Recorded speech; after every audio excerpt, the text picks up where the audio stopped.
joining me from a secret location near Charlotte, North Carolina.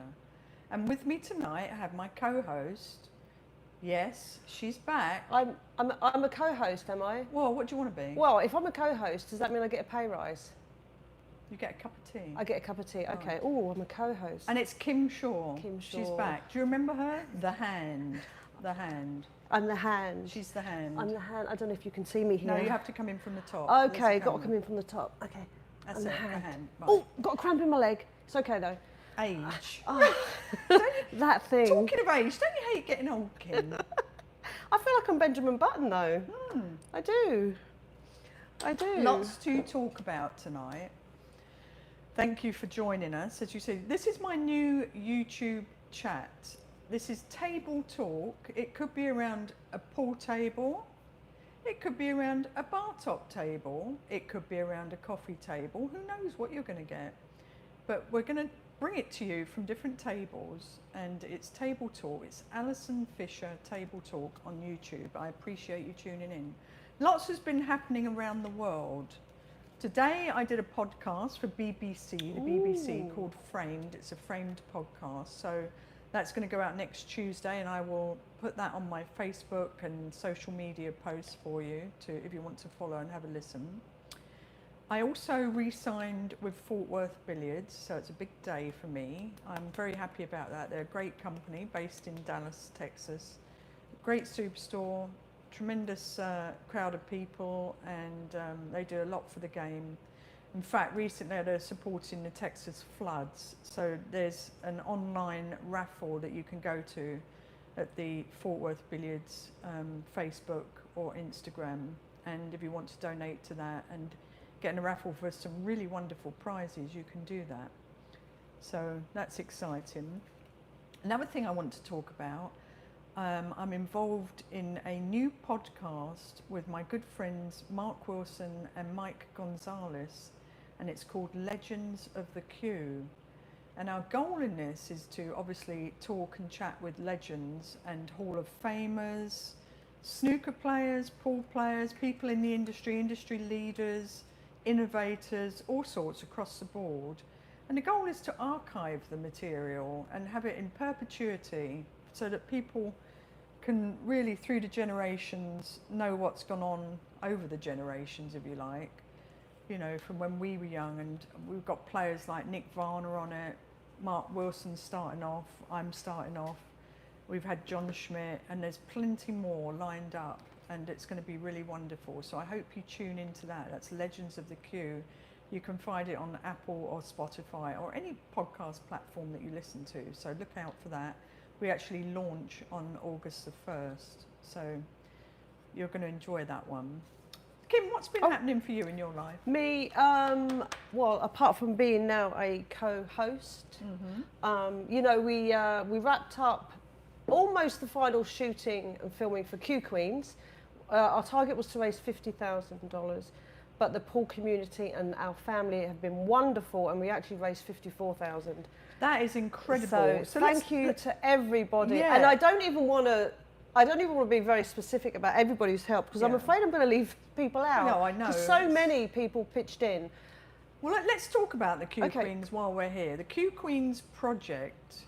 So the idea is for it to go to a docu-series, hopefully on one of the big broadcasting stations like Netflix, possibly. That's correct, yeah. So what have we done so far? I know what you've done with me and a few of the other players. Do you want to explain a little bit about that? So the idea is to put together enough footage to take to Netflix or ESPN. In fact, we've got so much that we think we might have enough to pitch an eight part docu-series instead of 3. So we've got some players. Yeah, we've got you. We've got Ava, Gerda, Kelly. So players, current players, retired players, and our next film is going to be in China in the World Games, I think. Right. Now that's coming up very shortly. The World Games in Chengdu in China, and Ashley, the director, Ashley Tyndall, will be going to China to do coverage of women's pool in that event, women's table, all the Q sports, and obviously there's multi-sports in the World Games. that's the prelude to the Olympics. So we're hoping that that obviously takes eventually billiards into the Olympics.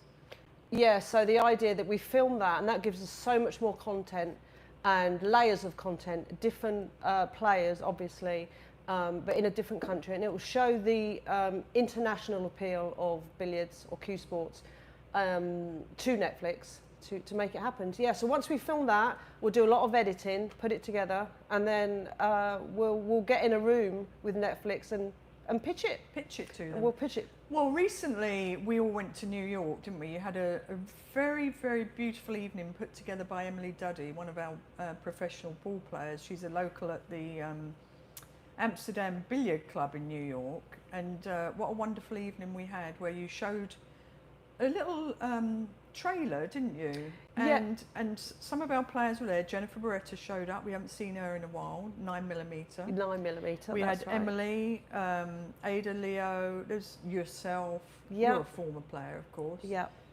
Plenty of players actually showed up, and it was a premiere, wasn't it? Yeah. Really bringing it to the public. Yeah. And a fundraiser. Yeah. So that was our latest trailer. Now, why we use the word latest is the way that documentaries work is you get a little bit of money, you do a trailer, Right. you get more, you extend the trailer. So that was our latest trailer that you saw there, that people saw there. Yeah, it was a great night. Emily put on a great show. So the next one that we put together will be the final one. Yeah, and that'll have a little bit of everything in it. So you came to my house, for example. We did. You filmed here. We In did this a little very bit room. of me and my little cave here, my woman cave. With my chickens, with the dogs, with the family, the kids. Yeah. So it was really, really wonderful. It's behind the scenes. That's the idea, isn't it? That is What that is the happens idea. behind the scenes and obviously in front of the camera. Yeah, I and we mean, get to everybody's seen you play. I mean, I'm just going to pick on you because you happen to be here. But everybody's seen you play and they see your interviews. But I think that your fans and fans of like Kelly or Ava would want to know what you do every day and off the table. So it's that you're going to, that everybody's going to see. Yeah, a little bit of life away from the table. Yeah. So again, and we do have a life away from the table. Do so we? That's Oh, we good. do. Yeah. That's healthy. That's yeah, but good. yeah, thank you to everybody. And this is just the beginning. So. Right. Upcoming tournaments. Well, firstly, I'm going to compete in an upcoming tournament, which is the WPBA Felt Classic in Colorado. Really looking forward to that because I haven't been in Colorado for a long, long time. I've got a lot of friends out there, and I'm really looking forward to seeing everyone. And that's the 20th to the 24th of August.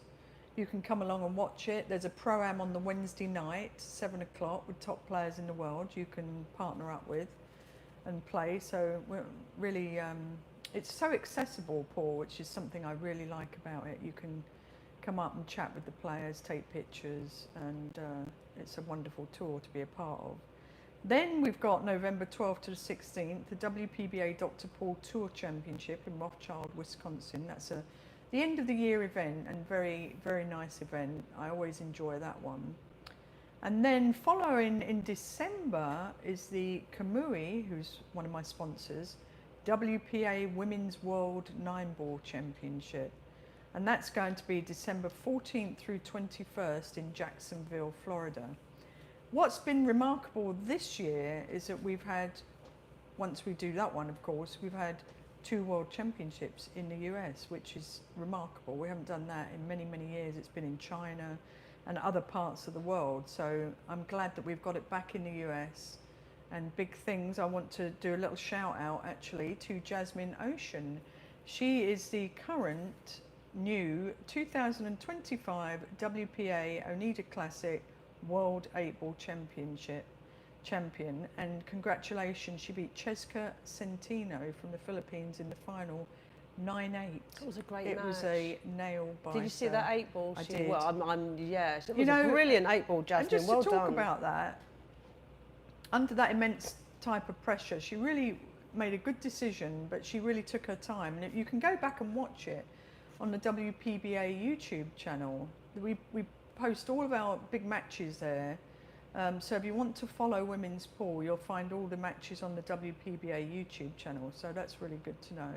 And talking of World Championships, we have another world title holder. The World 9-Ball Tour just had Carlo Biardo from the Philippines beating Fedor Gorst in the final of the World 9-Ball Championships, and it was absolutely fantastic.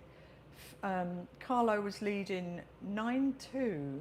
Kim, listen, you've got to listen to this one. Yeah. He was leading 9-2. Fedor tied it up to 9-9. Carlo went ahead 13-9. Fedor tied it up to 13-13. And then he had a dry break.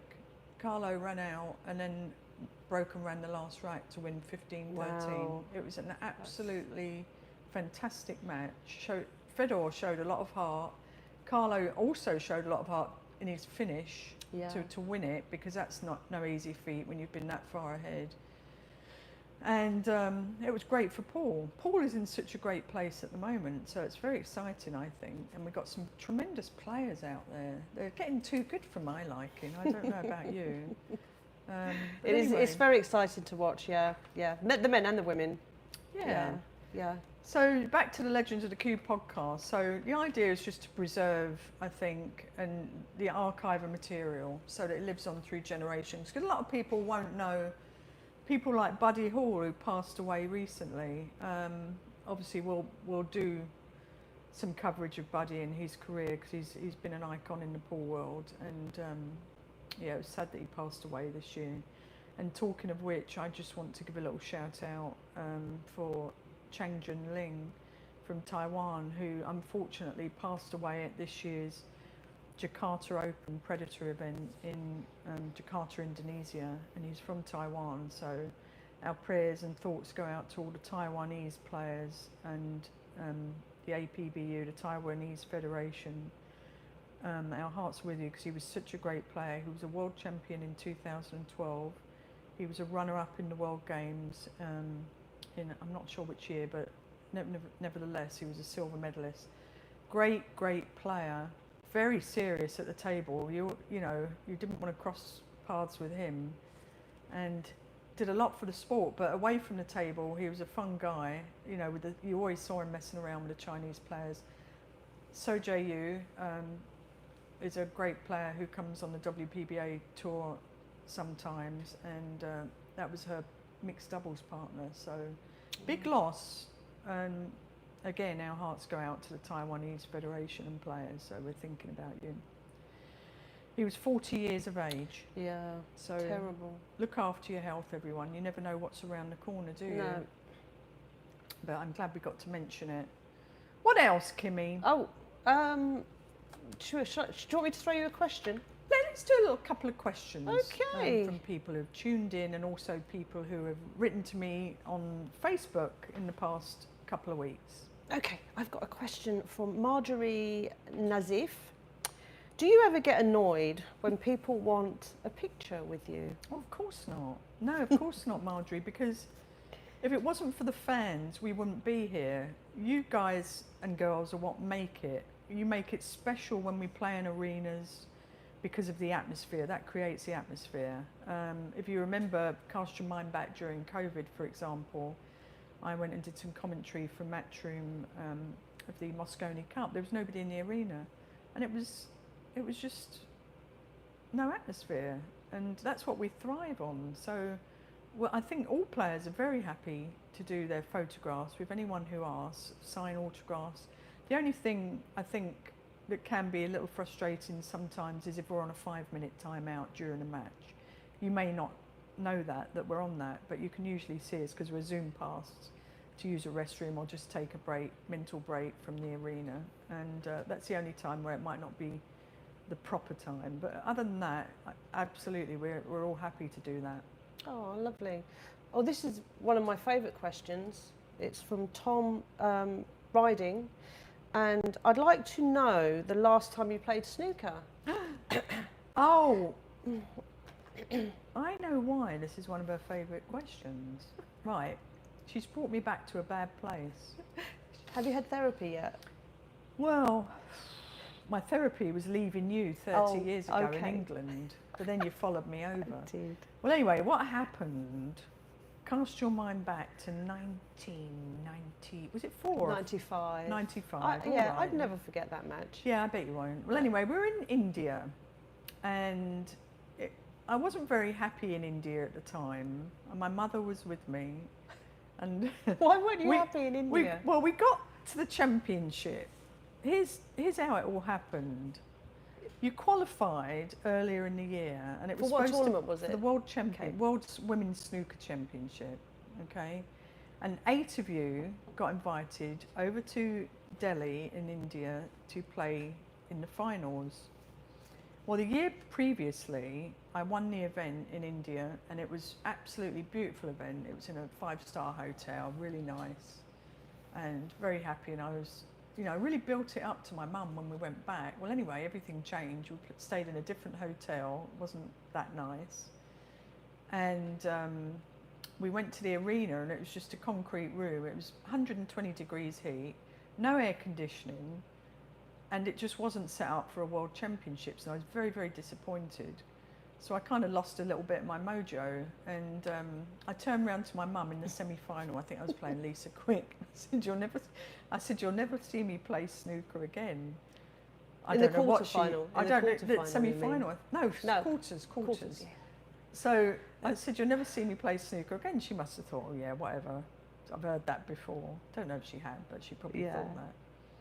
So I get to play Kim in the semi-final, and I think I missed a straight-in shot about a foot from the pocket, like something I would never miss. And she beats me. I did. Her over there, the hand. She beats me, and can I say that why that is so funny? I suppose that's the only time I've beaten you. The amount of times we've played, I'm going to shut up now. Carry on. She ended my snooker career. That's all I'm going to say.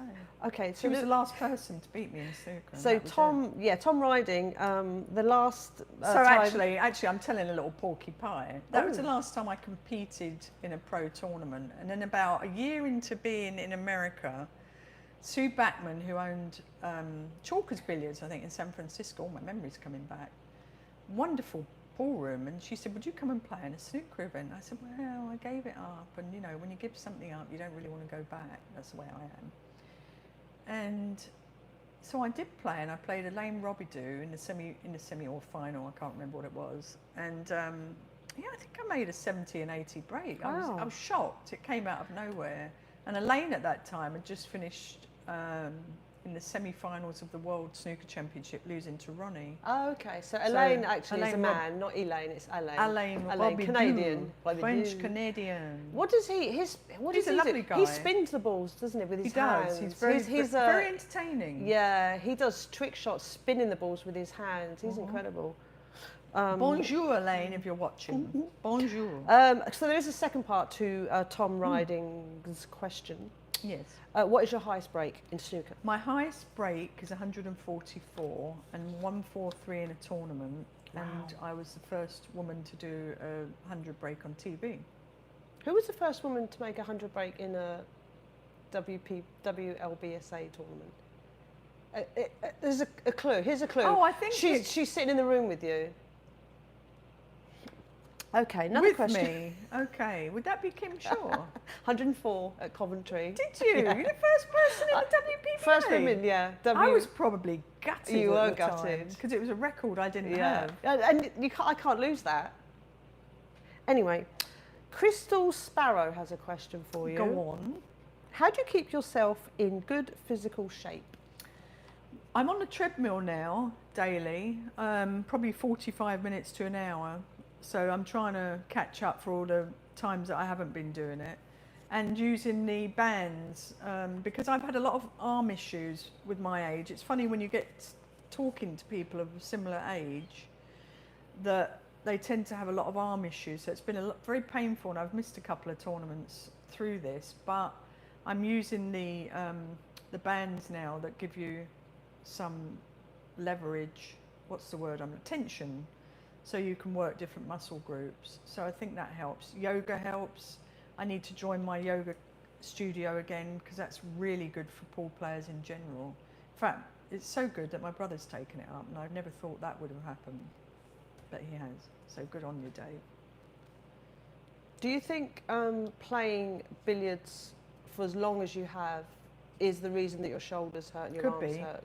Because we're in repetitive Yeah, motion. bending over and things. And every pool player that I know, and top pool players, amateur pool players, players all over the world, back and neck problems are the issues. Yeah, I know Kelly's got some back issues. And Yeah, things. she's always had some issues like hips, back. But it's very common among pool players, so you know we have to try and find a way to make it work, and you know, help your body, help you. Yeah, I like that one. Steve Weller has a question. How much time after a meal do you allow yourself before you play a match? That's a good question, Steve. A very good one, because I can cast my mind back to eating too much. I went to Subway and I had half a sub, a little too close to my match, and I was playing Angel Paglia. I remember the match, and I lost to Angel, and I couldn't think straight. The blood was down there and not up there. So my rule now is to not eat for 2 hours usually before my match, and something that I can easily digest. Yeah, it's a good one. Yeah. Stephen Strange, strangely enough. Strangely enough. It's Stephen Strange. He would love to see some breakdowns of your mechanics. You have the best mechanics in pool. So where can he find that? Some videos of you? Yeah, what I'm going to do is, this channel I'll cover some things, but I also want to do some instruction from my website. So at some point I will do that in the near future. So that's on my to-do list, and I will break down everything to make you understand the game, and to be able to help yourself and correct yourself in different situations, and bring, you know, what I've learned over the years and experience to you out there. So hopefully you'll enjoy that. Yeah, yeah. I mean, that your mechanics have been the reason, and your mental strength why you're not that bad at pool. Jeff Mack has a question. How much do you practice? And how do you practice? Well, not so much as I've got older.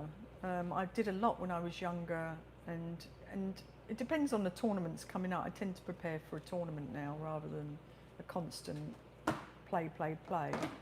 And a lot of it, most of it's solo practice, and I always have been like that. Then I'll do some drills. Again, they're things that I can share with you on YouTube, so look out for those. But I'm always practicing my cue action, always working on my fundamentals since day one. I never neglect them, and I never take them for granted. And I have a lot to thank Frank Callan, who passed away many years ago, who was one of my coaches in snooker. And he ingrained in me a really good cue action and stroke. So I worked hard at it, and you know how it is, because you're very similar, I think, in the way you play.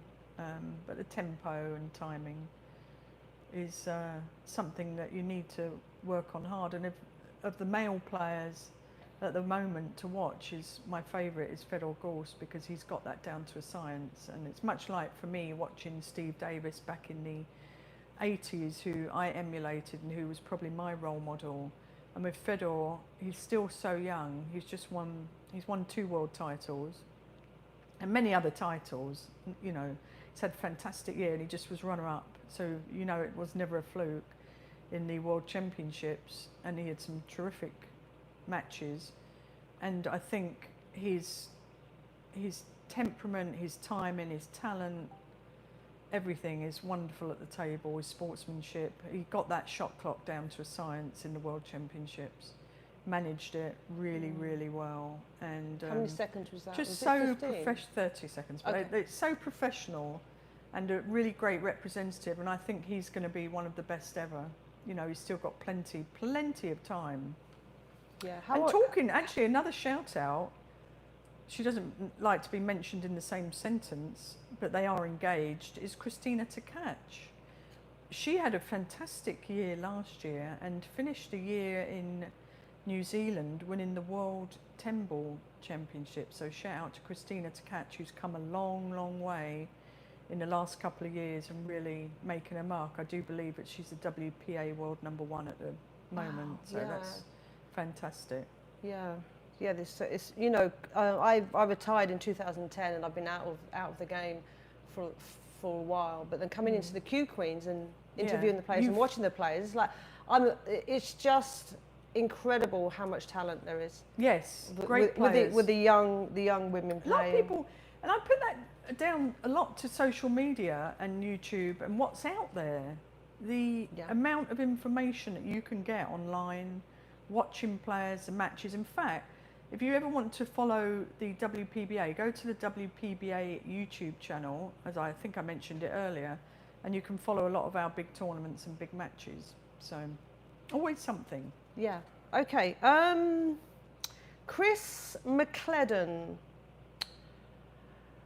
How do you prepare yourself mentally for a match? What's the best way? I think for me personally, now some people are different, but I like a little bit of time on my own. I don't like to be talking a lot to people, and sometimes that depends on how I feel, if I want to be relaxed or not. But I like a moment to myself just to kind of get into the present zone, and somebody I think asked how you are going into a match, and the thing is to be very present, I think, not to have any expectation of what's going to happen, what might happen, just to take it as it comes. And I just like a little bit of solo time just to calm myself, you know, breathe, get myself into a focus. You know, that amount of time on my own gives me a chance to get into a focus mode rather than expending a load of energy over here and then suddenly trying to calm it all down and be ready. So that's just the way I personally am. Yeah. Another question from, I like this guy. His name's Tim from Buck2. Anyway, who's your favourite player to play against? Where's Buck2? Tim Buck2. Yeah. Tim from Buck2. Oh, Tim from Buck2. Tim from Buck2. Tim Buck2. Who's your favourite player to play against? Well, in the time that I've played back in the day, my favourite would have been Ga-Young Kim from Korea. We had some really good matches, but I really thought she was a fantastic all-round player. She grew up playing three-cushion billiards in Karam in Korea, and that's how she was trained. So when we used to have safety battles, her kicking ability was amazing, and her tactical play, but also her potting skill. And she wore her heart on her sleeve, which I really liked. I really enjoyed it. So she was probably one of my favourites. Of course, one of my tougher ones would have been Karen Kaur, my nemesis, because, you know, her game was very similar. Yeah. We played very similarly, and it's hard to play yourself in some ways. So Karen would have been a very tough opponent, as was Ga-Young Kim. But Ga-Young Kim was more exciting to play because she was a little more aggressive. And so I've always enjoyed that. And I enjoy playing fast players too, flowy type players. That's always fun. So do they make you play a little bit faster? No, I learned to control that when I was. Do you remember Stacey Hilliard in snooker? Yeah. Yeah. She was initially a very fast player, and when I was younger and we were 14, 15 playing in the tournaments, I used to get caught up in her speed, and then I found out that that's not my speed. And so it's really important to get your own speed and rhythm going and really know it very well so you don't get caught up in someone else. Yeah, play your own game. So that's something that I would suggest, that you figure out what your timing is, because I also started to, at some point, maybe overthink things, and then I started to speed up, and I'm like, it's not something I need to second guess. I've been playing it all my life, for decades. So there comes the trust. You have to trust yourself and find your own rhythm. So. Did you, and this comes from me, this is a question from Kim Shaw. Yeah, from Kim Shaw. Shaw. Did you change your technique coming over to Paul? Because the table's lower, the table's smaller. That's definitely something to think about. If I look back on my snooker game and what I was like then, I think some things did change. And I've tried to keep the stance very similar to snooker, and I have changed it over time. So I've used different approaches, I've tried different things, because I also teach the game. So I've messed around with different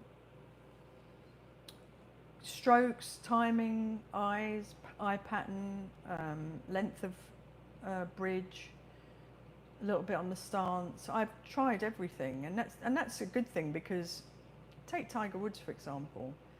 Even when he was the best world #1, he still tinkered, you know, with things. He still tried to change things. And I don't think that's a bad thing, because you're just trying to always find that little bit of an edge or improvement. So that's not a bad thing.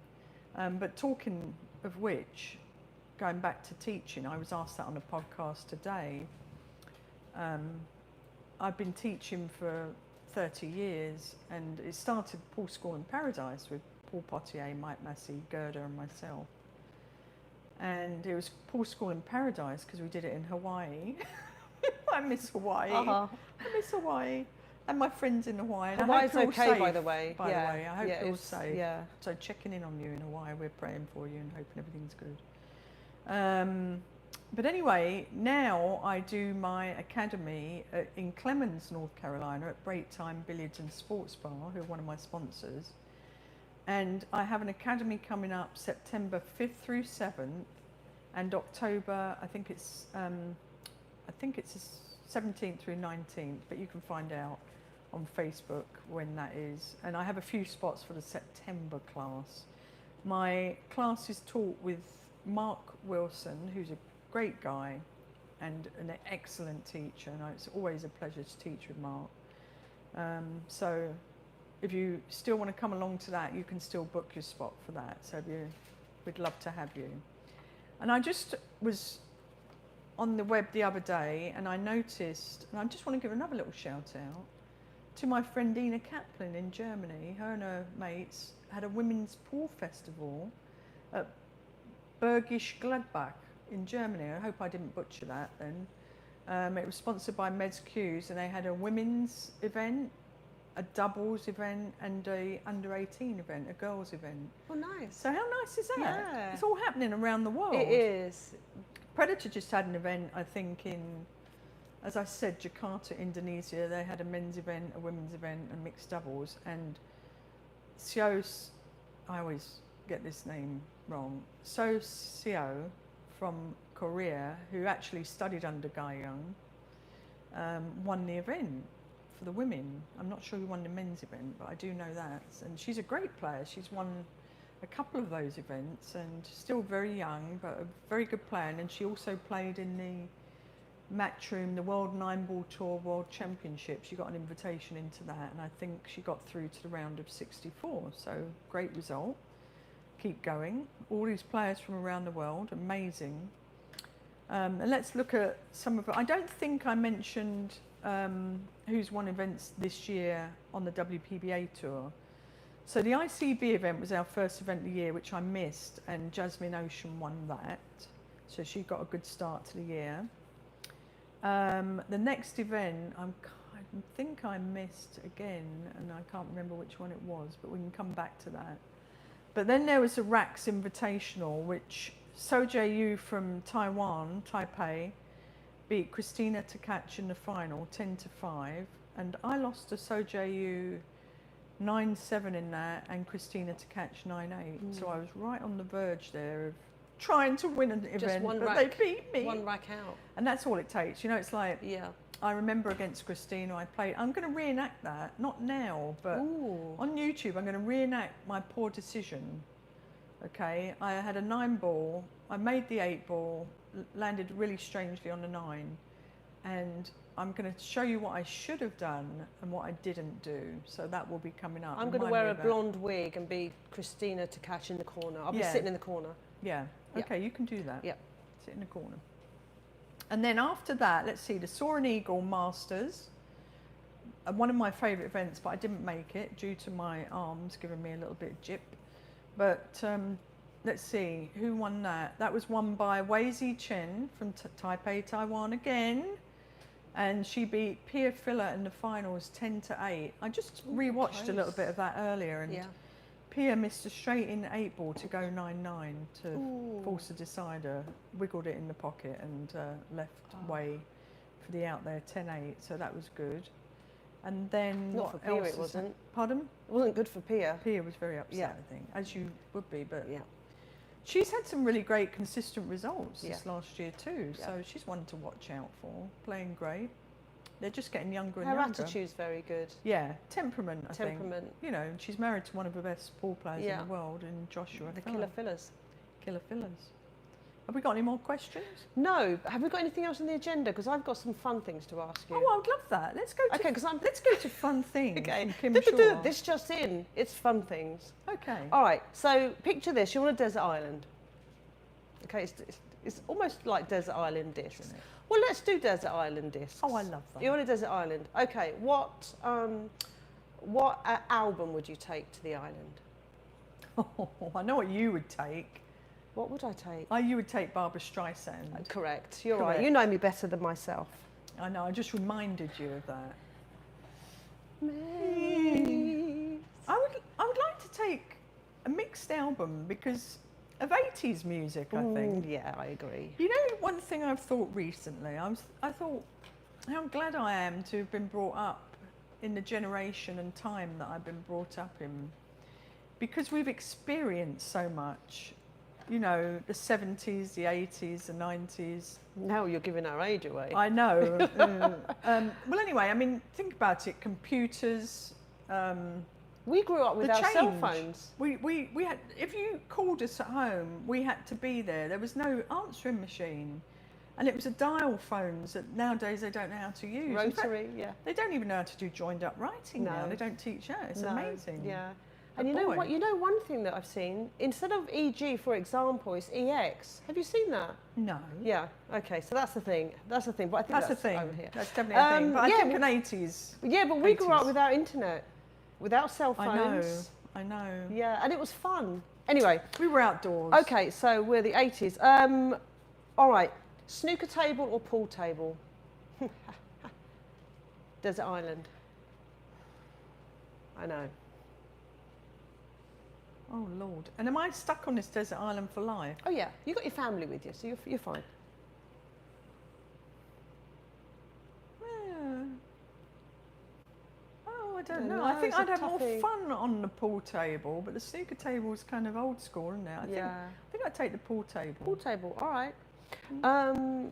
What's your... what drink would you take to the desert island? Lots of water would be a very smart thing to do. Yeah. I think that would be really smart. Clever. An abundance of water. Okay. What match would you take, a video of you that you can watch over and over again? One match. So one match sticks in your mind, you think, yeah, I want to watch that. Well, it's certainly not the match where you beat me. I don't want to watch that. Oh, I can show you that if you want. No, I don't want to watch that I've ever got it on again in my VHS. life. No, thank you. Thank God we've gone digital. I know. I really don't know. It'd probably be one of my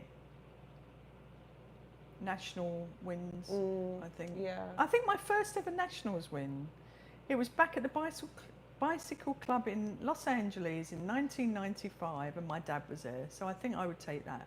Ah, yeah. So if you think back to can you think back to like one shot in your career that you think, wow, I'll always remember that shot, and that was like a turning point? I got a funny shot, crazy shot really. You'd never play it in your right mind. Once I learned pool, I probably wouldn't have played it, but it was in the beginning of me learning it. Yeah. And I was playing Robin Dodson in Santa Rosa, California, in the ESPN Ultimate Challenge to get to the final. So it's a semi-final match. I think we were at Hill Hill, and I got ball in hand. And all I could see was this 1-9 combo, but the one was near the balk line, balk line, right in the kitchen. And then I put the cue ball right behind it, and the 9 ball was probably at the first diamond up and first diamond over from the So it wasn't by corner pocket. It wasn't over the pocket. Didn't you think about running out? No. Oh. But I don't know why. There must have been a mess on the table, because this is all I thought about. Got you, yeah. And it was like a half ball cut. You know, a half ball cut combo over the length of the table, and I played it and I made it. I look back on that and I think that's the most memorable shot I've played. Yeah. But it was probably a very bad decision at the time. Yeah. She doesn't know how to play pool. She's not going to go far. Yeah, and look at what I'm unbelievable. Ignorance was bliss at that time. Ignorance. Favourite meal? Steak. Is I it? love steak. Oh. I know it used to be yeah. chili, but I love steak. Yeah. But You I do a love lot great of- chili. I love a lot of different foods. I miss Mm. the English, you know, the Bangers roast and mash? beef.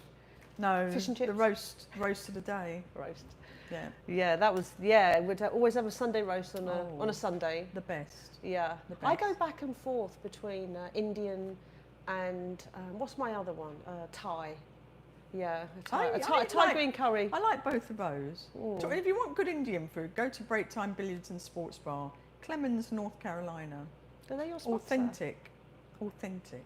Are they your sponsor? Oh yeah, they are. Oh, Yeah, just so so happens. they do Indian Actually, food. I'm going That's to do a little shout incredible. out, may I, from my sponsors. Mez Q's, I want to thank them for sponsoring me. I love the Q. They recently did a limited edition which sold out pretty quickly around the world. Kamui, one of my sponsors for Chalk and Tips, love them. They're a great brand. Fort Worth Billiards in Dallas, Texas. As I said earlier, I've signed again with them and really appreciate their support. Jam Up Apparel, love their clothing. If you want to look them up, you can get 15% off now if you go on Jam Up Apparel. And let's see, as I said, Break Time Billiards and Sports Bar.